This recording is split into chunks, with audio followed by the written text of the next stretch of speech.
9 experienced hikers flee their tent in the middle of a freezing night.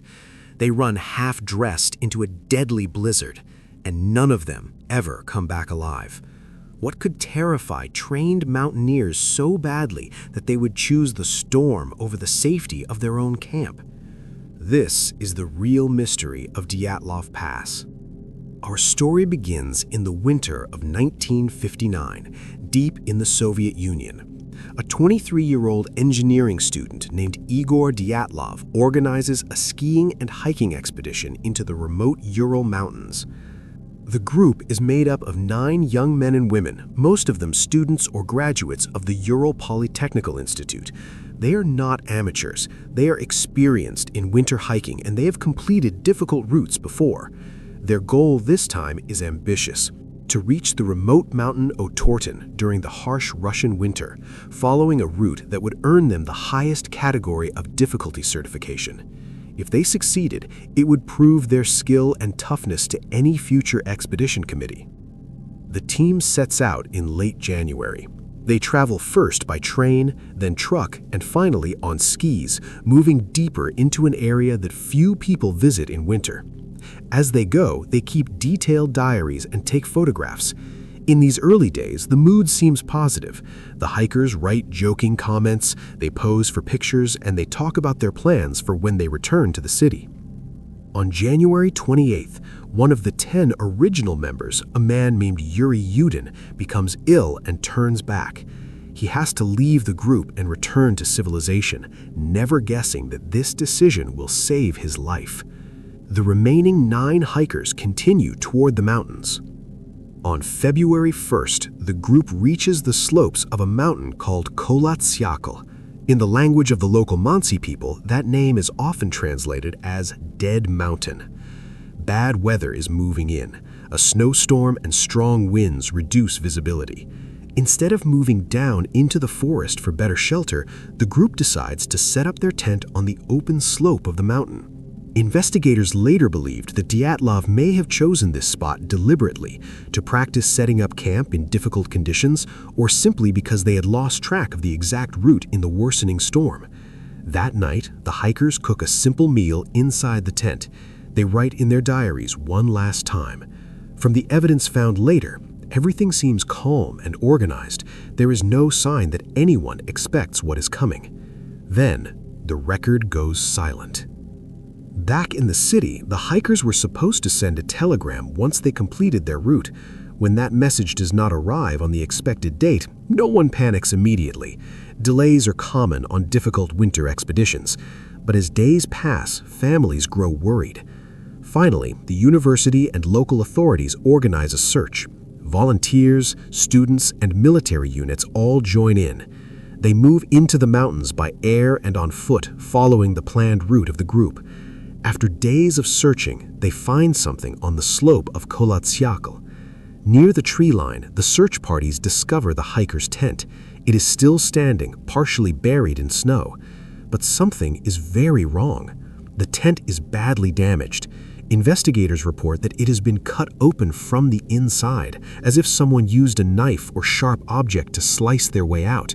It looks like the hikers didn't take the time to open the normal exit. Around the tent, there are no signs of an outside attack, no footprints of strangers, no animal tracks, no signs of a fight. What the searchers do see are footprints in the snow, leading away from the tent. Some of the prints show bare feet, others show socks or a single boot. The tracks lead down the slope toward the forest in temperatures estimated to be below -30 degrees Celsius. Why would 9 experienced hikers abandon a working tent and warm clothing to walk into a deadly storm without even putting their boots on? Bodies near the forest. Following the tracks, the search teams head down toward the tree line. Under a large cedar tree, they find the first 2 bodies. Both men are wearing only underwear and light clothing with no boots. There are signs that they tried to climb the tree, possibly to look back toward the camp. Between the tree and the tent, searchers find 3 more bodies, including Igor Dyatlov himself. They appear to have been trying to crawl or walk back toward the tent. Their clothing is incomplete as well, far too light for the freezing conditions. At this point, 5 hikers have been found dead in different positions on the slope, apparently killed by cold exposure, but the story is not finished. The final 4. Weeks later, when the snow begins to melt, the remaining 4 bodies are finally discovered in a ravine deeper in the forest, partially buried under snow. These hikers are wearing more layers of clothing, some of it apparently taken from the others after they died. The injuries on these last 4 are much more severe. 2 of them have major chest fractures, as if struck by a strong force. Another has a serious skull injury. Some soft tissue is missing, but there are no clear signs of an animal attack. The official investigation notes that the internal injuries are similar to those from a car accident, strong force applied over a short time, yet there are no external wounds that match those injuries. No weapons, no obvious explanation. Now the mystery deepens. Why did the group leave the tent? What forced some of them into such violent injuries far from camp in the dark? Strange details and radiation. As investigators examine the bodies and their belongings, more strange details appear. Some of the clothing shows higher than normal levels of radiation. A few of the bodies reportedly have unusual skin color and hair color, possibly affected by the cold and by time in the snow. Witness statements from the period mention strange orange lights in the sky, seen by other groups in the region around the same time. Were these lights connected to the deaths, or just a coincidence? The investigation never gave a clear answer. In the end, Soviet authorities closed the case with a vague conclusion. The hikers died as a result of a compelling natural force. No one explains exactly what that force was. Theories. Since 1959, many theories have been suggested trying to explain what happened at Dyatlov Pass. One of the most common ideas is an avalanche. According to this theory, the group heard or felt the snow beginning to shift above them. Fearing that their tent would be buried, they cut their way out and moved down the slope in a hurry, planning to return once it was safe. In the dark and the storm, some became lost and froze to death. Another theory involves a rare type of small avalanche, or a slab of snow sliding onto the tent, causing panic and injury. Recent computer simulations and scientific papers have tried to show how this could have happened, even on a relatively gentle slope. Other researchers suggest a powerful wind phenomenon, such as katabatic winds or infrasound, that might create panic or disorientation.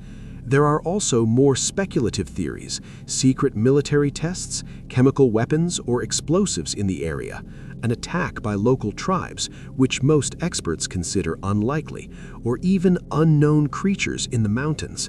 None of these theories has been proven to explain every single detail, and some of them rely on speculation or weak evidence. Modern investigation and open ending. In recent years, Russian authorities reopened the case and once again examined the site and the old evidence. Their modern report leaned toward a form of avalanche or snow-related accident as the official explanation. But many independent experts and researchers still disagree, pointing to inconsistencies and unanswered questions. Today, Dyatlov Pass remains one of the most famous unsolved mysteries in modern history. We know where the hikers went, we know where their bodies were found, but we still do not know exactly what drove them out of the tent and into the storm that killed them. More than 60 years later, the wind still howls over the slopes of Kholat-Syakhl, carrying a story that no one can fully explain. So what do you think really happened that night at Dyatlov Pass?